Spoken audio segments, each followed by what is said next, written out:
konco. Piye kabare? Sehat kabeh toh? Kenake, jenengku Fadil. Si Bolang dari Paranggupito, pesisir selatan Wonogiri. Tahu nggak apa nama benda yang aku bawa ini? Kami menyebutnya sebrok, alat tangkap belalang. Teman di rumah mau ikut berburu belalang? Ayo! Cus!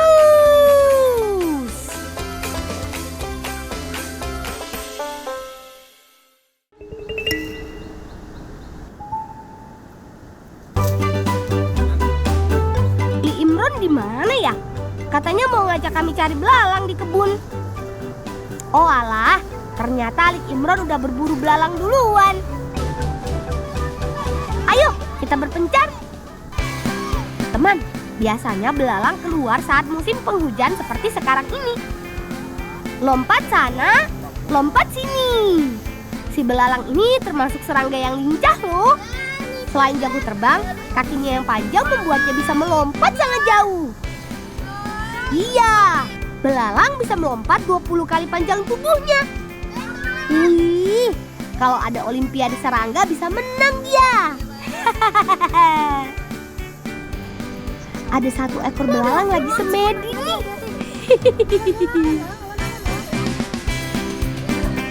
Kena! Belalang mempunyai sepasang antena yang dapat merasakan sentuhan dan bau. Makanya kita harus menggunakan pancing khusus untuk dapat menangkapnya dari kejauhan. Kalau sudah mengetahui posisi belalang, usahakan jangan berisik dan jangan membuat gerakan yang tiba-tiba. Arahkan sebrok tepat di atas bagian depan tubuhnya. Kata Alik Imron, belalang tidak bisa lompat ke kanan atau ke kiri. Lompatannya pasti akan ke depan. Dengan begitu, belalang akan langsung masuk ke dalam jaring sebrok. Asyik, dapat lagi. Selain itu, kita harus jeli.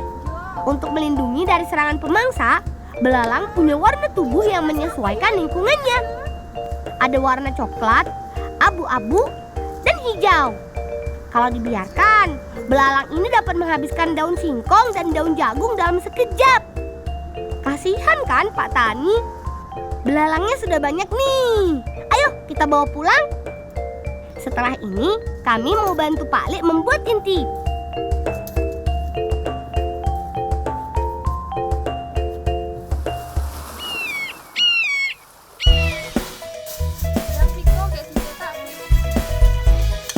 Teman, siapa sih yang gak suka gurih, manis, dan renyahnya intip? Kalian tim mana? Intip gurih atau intip manis yang di atasnya ada lelehan gula? Kalau aku sih tim intip gurih. Jangan cuma tahu rasanya aja.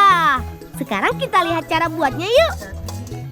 Intip atau kerak nasi ini salah satu makanan khas dari Jawa Tengah. Dahulu, untuk makan intip kita harus mengumpulkan kerak nasi yang diliwet. Karena peminatnya banyak, para penjual intip sudah punya cara supaya cepat memproduksi intip dalam waktu singkat. Pertama, masukkan beras ke dalam panci yang berisi air. Supaya gurih, tambahkan garam secukupnya. Tinggal masak deh sampai jadi nasi aron. Kalau nasi sudah diaron atau setengah matang, saatnya dicetak. Gendang ki dioles-oles yo, gengko dikekne Pak Lik. Oh nggih, Mbak.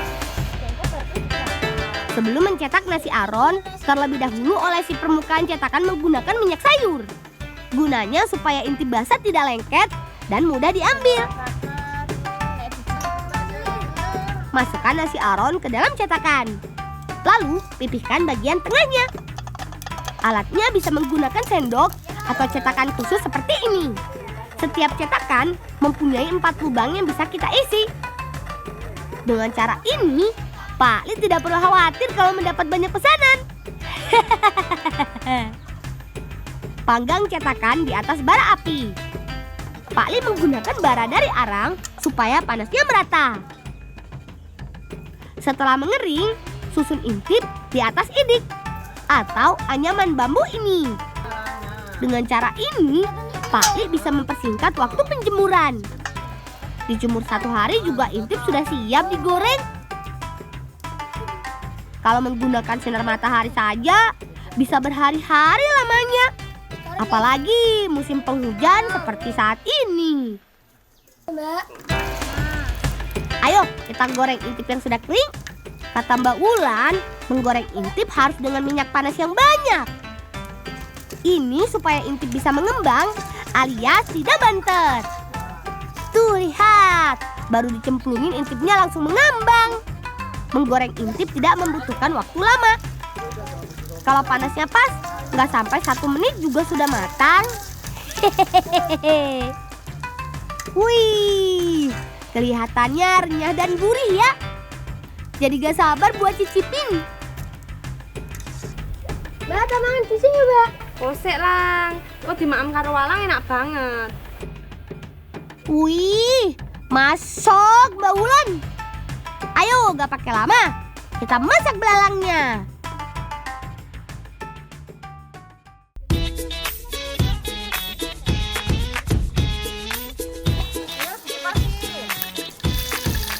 Wah, Mbak Wulan mau bikin belalang bacem. Tapi jadi penasaran, gimana rasanya ya bacem belalang dimakan sama intip goreng? Teman di rumah penasaran juga? Yuk, kita masak sama-sama. Aku mau siapin bumbu bacem. Siapkan bawang merah, bawang putih, ketumbar, dan kemiri. Haluskan semua bahan. Ini halus, Mbak. Heeh lang. Aku nek wis dikekne mbake ya. Nggih. Nah, untuk sambelnya, Mbak Wulan mau bikin sambal tomat spesial. Haluskan bawang merah, bawang putih, garam, tomat, cabai rawit, dan cabai keriting. Semua bahan sudah siap nih. Yuk, kita bikin bacem belalangnya.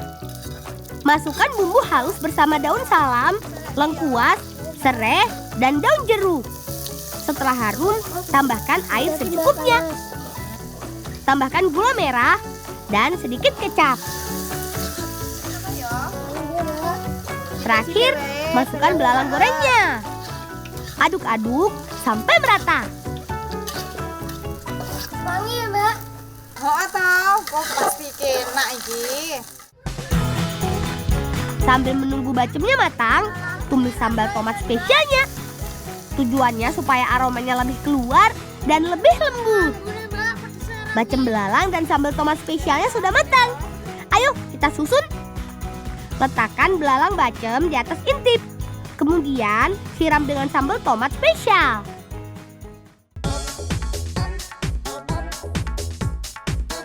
Wah, ayo kita makan sambil menikmati udara pantai selatan. Air liurku meleleh nih. Monggo dahar sedoyo. Wah, bacem belalangnya top. Renyah belalangnya masih ada, manisnya juga pas. Apalagi ditambah intip goreng yang renyah. Rasanya nggak ada obat nih.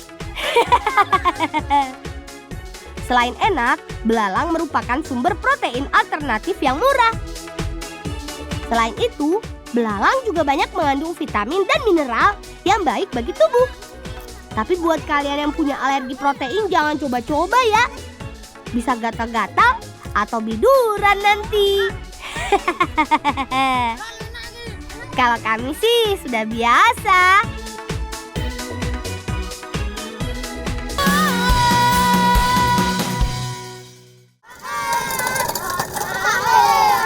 Tarik sis, mongko. Kalian pasti tahu kan lagu Perahu Layar? Cocok banget sama semilir angin dan suara deburan ombak pantai selatan. Makin seru dinikmati bareng sahabat sambil bermain. Meskipun mini, gerobak atau songkro ini bukan mainan loh. Songkro mini ini biasa dipakai untuk mengangkut hasil kebun.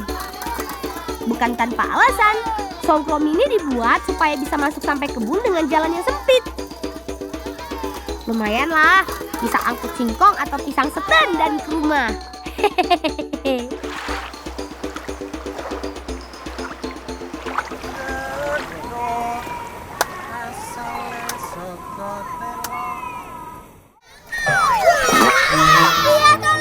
Wah, sepurane ya lang iki lagi negor debok pisang. Tiga jam apa?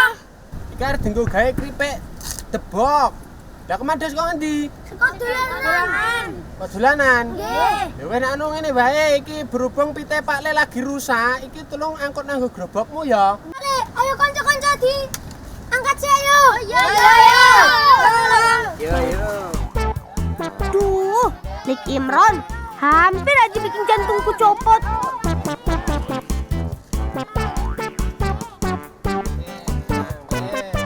Wes engko dalan nang omahe Pak Le sik ya. Pak Le jar nebang meneh ya.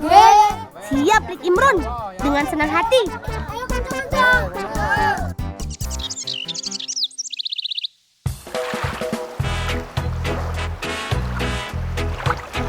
Setelah mengantar debok pisang, ternyata bule minta tolong buat carikan kerang. Mumpung air laut lagi surut, ayo kita cari. Di balik ombaknya yang besar, pantai selatan sangat kaya potensi lautnya. Selain ikan dan lobster, masyarakat di sini suka sekali mencari kerang-kerangan. Ada yang dimakan, ada juga yang dipakai untuk umpan mancing lobster. Pantai selatan dibentengi dengan tebing-tebing karang yang megah. Beberapa jenis kerang suka sekali sembunyi atau menempel di sini. Yang paling banyak sih jenis usal dan kleter. Mencari kerang di sini harus berhati-hati. Selain karangnya terjal, kita juga wajib memperhatikan ombak. Ombak besar tidak setiap saat datang. Bagi orang yang paham, setiap beberapa ombak kecil pasti akan disusul ombak besar. Saat ombak datang, usahakan jangan panik. Tetap berdiri tegak. Asik, dapat banyak kerangnya. Ayo kumpulkan. Pulang wis itu oke urung? Wes oke iki, Mbak. Ayo bali ya, mbak wis gede lirang. Ayo kanca-kanca, mulai.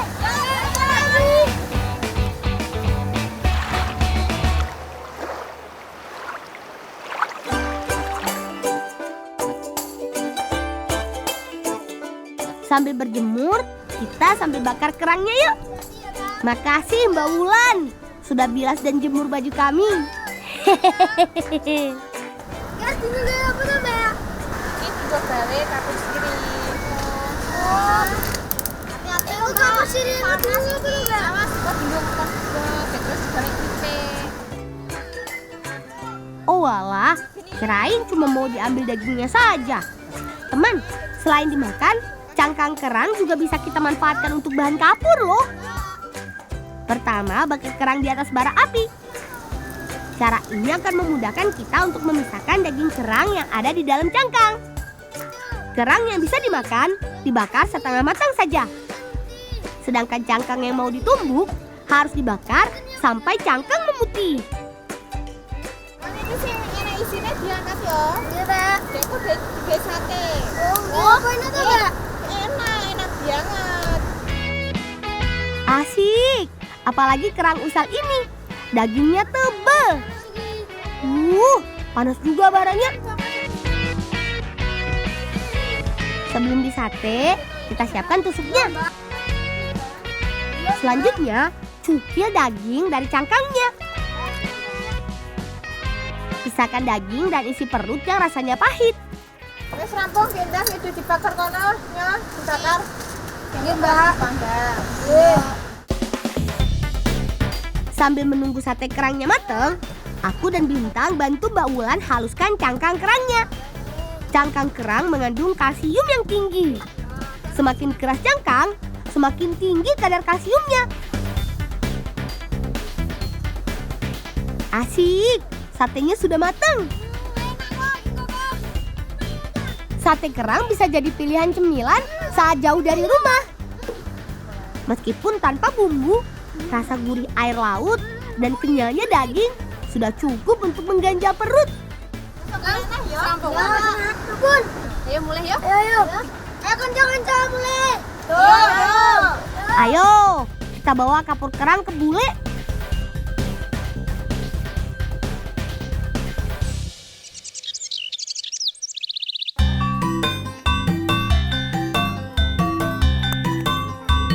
Teman, kalau keripik pisang, pasti kalian sudah sering makan. Kalau keripik debok pisang, apa sudah pernah dengar? Buleku ini memang kreatif. Bisa mengolah debok pisang atau batang pisang menjadi makanan yang enak. Mau tahu caranya? Pertama, potong dan kupas batang pisang menjadi lembaran-lembaran. Tidak semua jenis pisang bisa dipakai, karena rasanya ada yang pahit. Bule biasa menggunakan batang pisang kepok. Lalu kupas permukaan kulit sampai terlihat buku-buku di dalam lapisan batang pisang. Terakhir, potong-potong menjadi persegi panjang. Selanjutnya, larutkan 1 sendok kapur kerang menggunakan air. Rendam potongan debok untuk menghilangkan kandungan getahnya. Sambil menunggu, aku mau buat bumbu keripiknya dulu ya. Bumbunya sederhana. Haluskan bawang putih, daun jeruk, kencur, dan garam.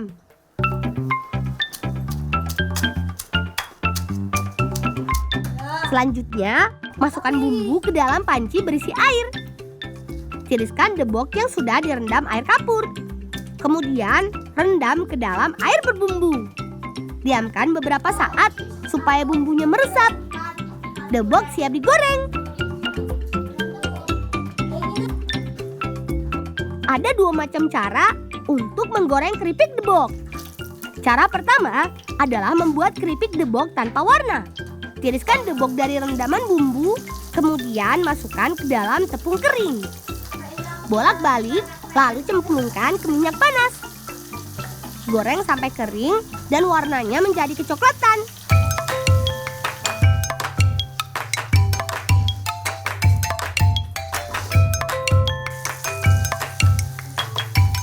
Cara kedua, membuat keripik debok warna-warni.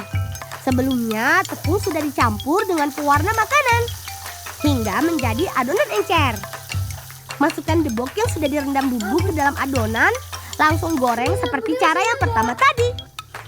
Cukup goreng 3-5 menit, keripik debok akan matang. Semakin tipis debok, semakin renyah keripik yang dihasilkan. Duh, sudah gak sabar pengen cicipi. Kayaknya enak buat bersanding sama nasi gelinding.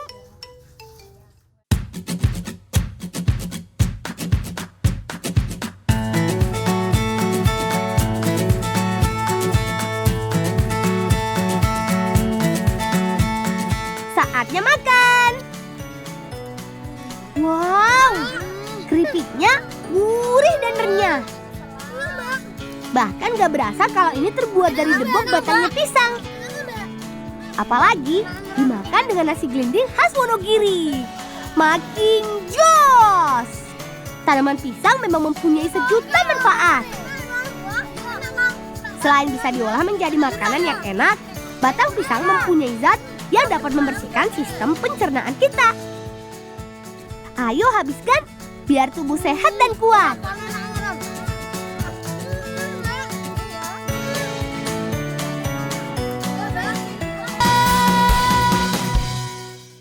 Teman, ingat selalu 5M ya. Memakai masker, menjaga jarak, Mencuci tangan.